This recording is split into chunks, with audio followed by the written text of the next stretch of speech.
So, as I was making my meditation walk this morning, uh, there's, as you know, a shutdown of all work and non-essential uh, stores and everything else. So there's not a lot of traffic. And for the first time, and I've made this walk for many days, and now all of a sudden you hear the birds, the different range of birds and the beautiful music they make, praising the God that made them. And so many times you don't hear that music because we're so caught up in the noise of the earth, we don't hear the songs of heaven. And I think that is so true of the spiritual life. We're so caught up in, uh, you know, did I make breakfast? Am I impressing my boss? Have I got enough money? Have I done enough work? How are things going at school?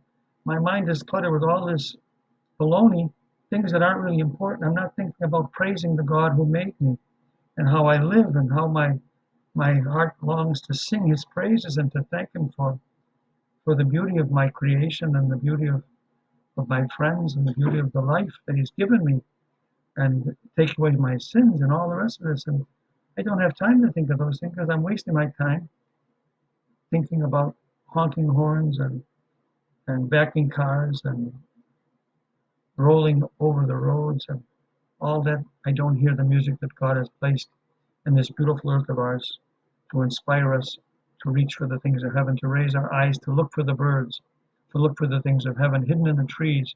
And of course, the tree is the symbol of the cross.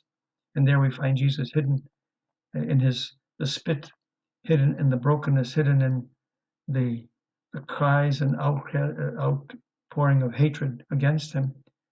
And if you only look at that, you don't see the Son of God dying.